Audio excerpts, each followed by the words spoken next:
अधर्म के संग खड़े हो जाओगे तो सर्वनाश होगा।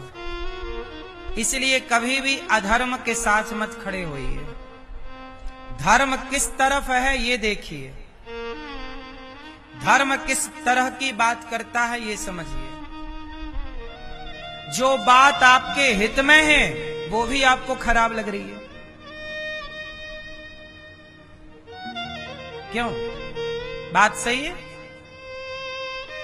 इसलिए इस कलयुग में आप झूठ जितना बोल सकते हैं बोलिए, पर सच बोलने के पहले 100 बार सोचिए, क्योंकि झूठ का मुंह कोई नहीं बंद करता, सच का मुंह सब बंद करना चाहते हैं। लिविन खुलेआम चल रहा है। लिविन मतलब आज इस स्त्री के संग, आज उस पुरुष के संग अदला बदली करते रहते हैं। जब तक मन हुआ इस महिला के संग रह लिया, इस लड़की के संग रह लिया, इस लड़के के संग रह लिया, मन भर गया तो फिर बदल लिया। ऐसे बदलाव तो हमारे यहाँ सदियों से कुत्ता बिल्लियों में पाए जाते हैं, नहीं पाए जाते। अब बताइए, समाज मनुष्य से आपको देवता बनना चाहिए। स्त्री अपने पति पातिव्रत धर्म से इतनी पूज्य बन जाती है कि वो नारी समाज में पूजती है, अनुसुईया बनकर, सीता बनकर, दुर्गा बनकर। पर वह नारी यदि गलत आचरण करने लग जाएगी तो क्या समाज उसे पूजेगा? बोलो। आपको पता लग जाए कि ये महिला 4 लड़कों के संग रह चुकी है, ये स्त्री, तो क्या आप उसे अपनी बहू बनाओगे? आपको पता चल जाए कि ये लड़का 4 स्त्रियों के संग रह चुका है लिविन में, तो क्या ऐसे लड़के को आप अपनी बेटी के लिए दामाद बनाओगे, चुनोगे? बोलो। यही तो हमने कहा। तो लोग विरोध हमारा ही कर रहे हैं। ये गलत परंपरा जो चल पड़ी है, इस गलत परंपरा का विरोध कोई नहीं कर रहा, अभी भी नहीं कर रहा।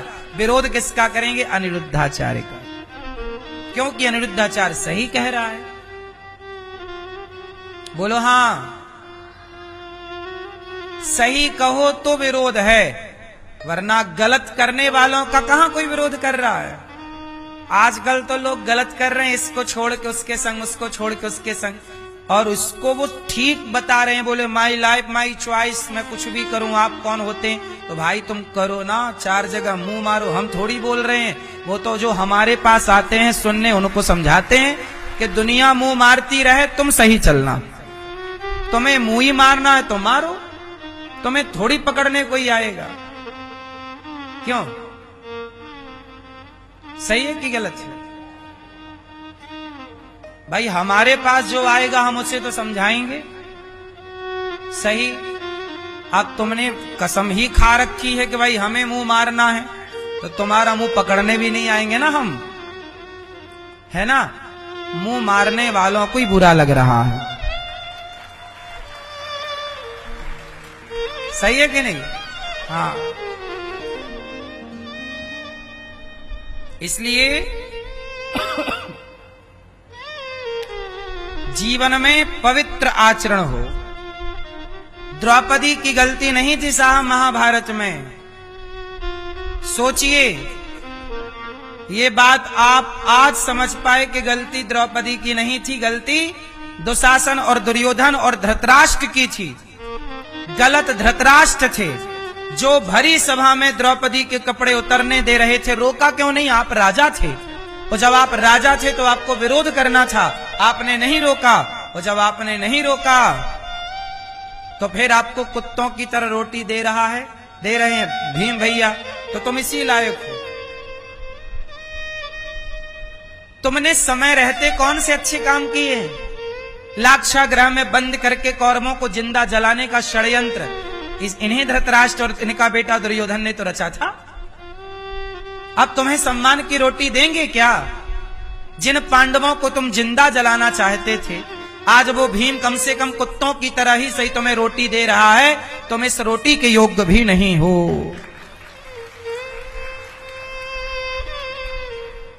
बोलो हाँ या ना। इसलिए मेरी मां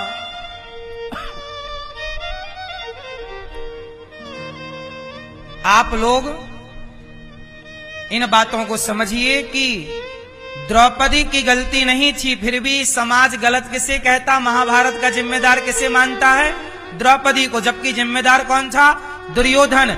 उसी तरह आज भी समाज में, भारत में पश्चिमी सभ्यता घुसी आ रही है, लिव इन जैसा गंदा कुत्ता बिल्ली का कल्चर घुसा आ रहा है, और उसमें भी लोग गाली अनिरुद्धाचार्य को दे रहे हैं, गलत हमें कह रहे हैं, जबकि गलत वो लोग हैं जो इसका समर्थन करते हैं। जो गलत है उन्हें कोई गलत नहीं बोल रहा हो, जो गलत को रोकने का प्रयास कर रहा है कि ना आवे ये कल्चर हमारे भारत में, उसका विरोध किए जा रहे हैं। द्रौपदी की कहीं गलती नहीं थी, पर भी लोग द्रौपदी को गलत बोल रहे हैं। ऐसे ही है कि कई बार गलतियां ना होने पर भी लोग आपको गलत कहते हैं, क्योंकि आप सच को समझते ही नहीं हैं। झूठ इतना बोलते हैं लोग, इतना झूठ, इतना झूठ, इतना झूठ कि आपको सच सुनने की आदत समाप्त हो गई।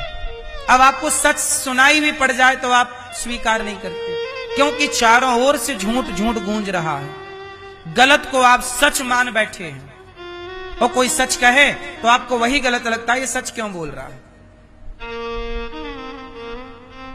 क्योंकि आदत झूठ सुनने की है।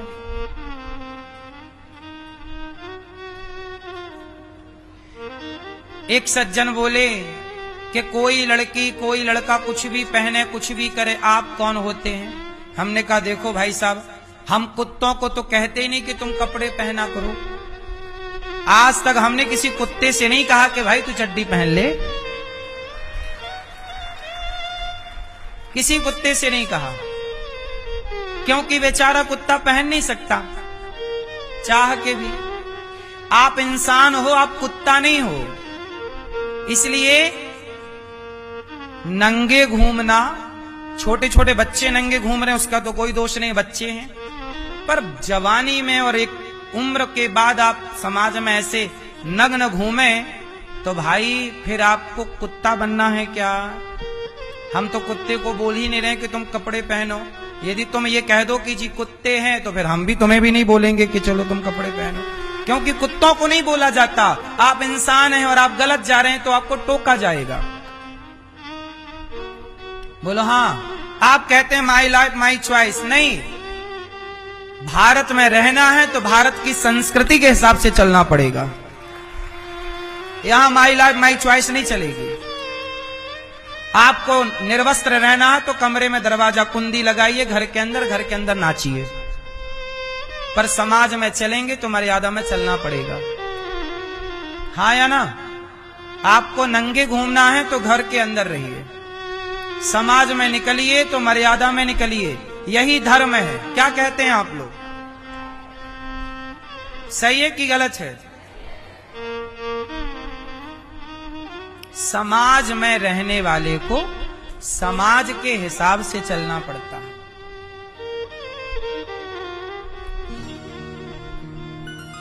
इसलिए मर्यादाएं सबके लिए, पुरुष के लिए भी है और स्त्री के लिए भी। कोई भी मर्यादा का उल्लंघन ना करे।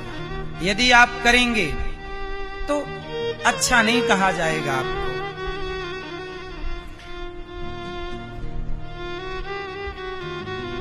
अच्छा सच बताओ, जो समाज में कम कपड़े पहन के घूमते हैं, समाज उन्हें अच्छा समझता है कि बुरा है? फिर इसलिए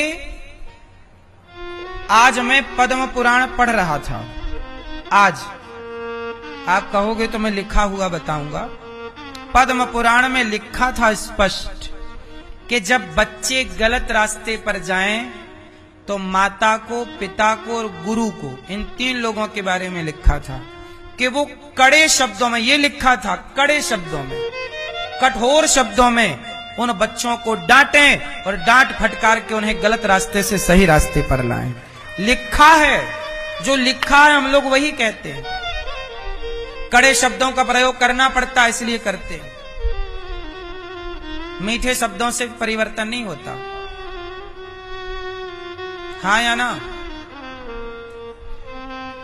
द्रौपदी के 5 पुत्र मारे गए। किसने मारा? अश्वत्थामा ने। अश्वत्थामा को किसने कहा?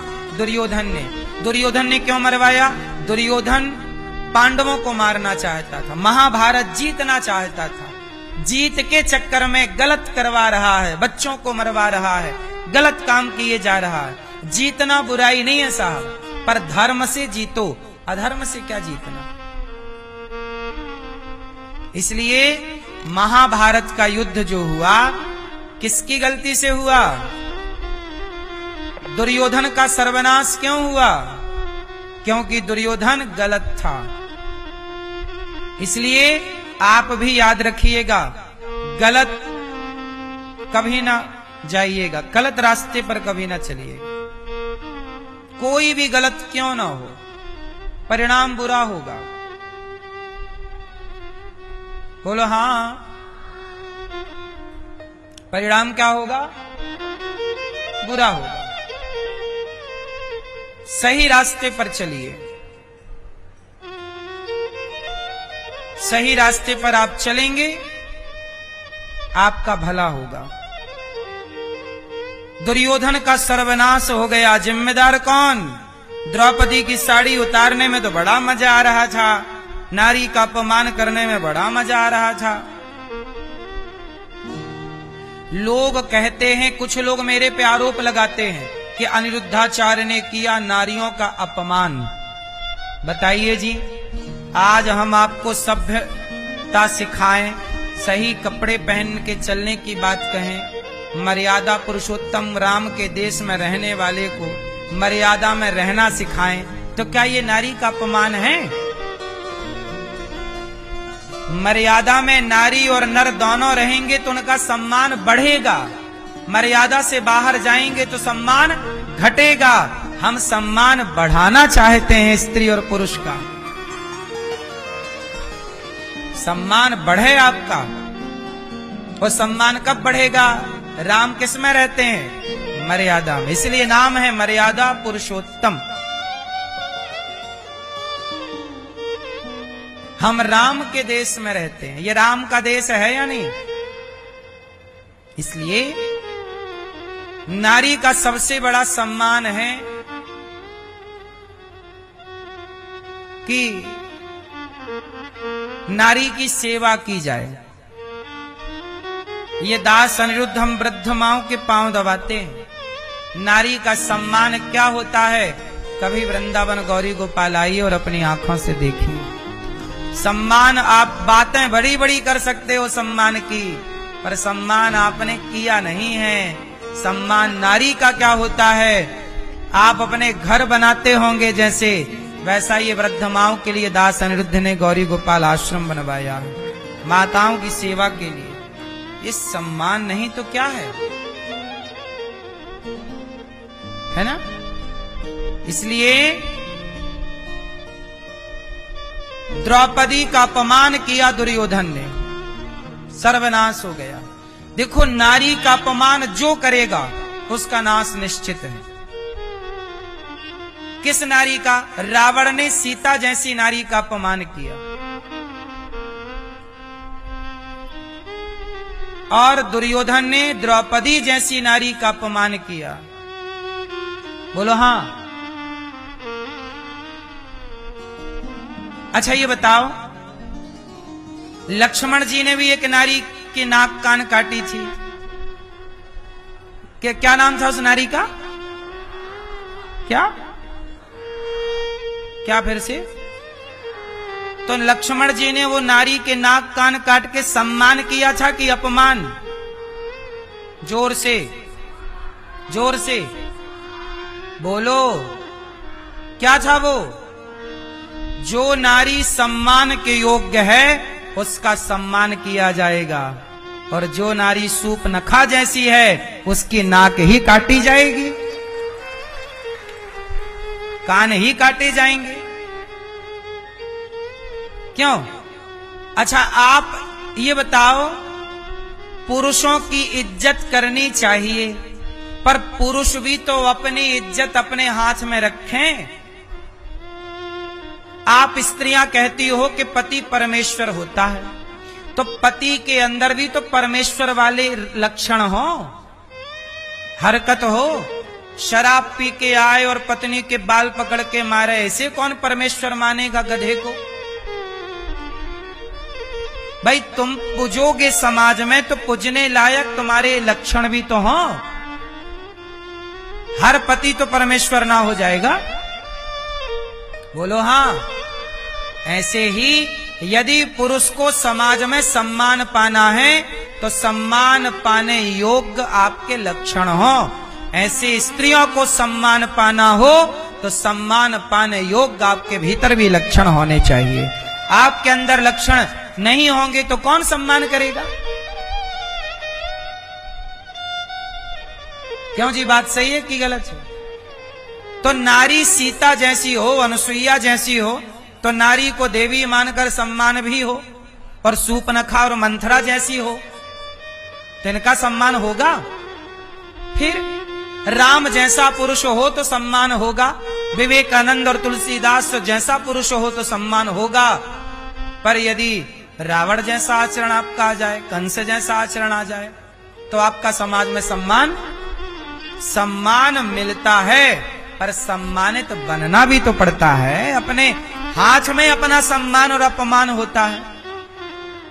इसलिए ये बात दोनों के पक्ष में है, दोनों के हित में है। समाज में सब तरह की स्त्रियां और सब तरह के पुरुष पाए जाते हैं। बोलो हाँ।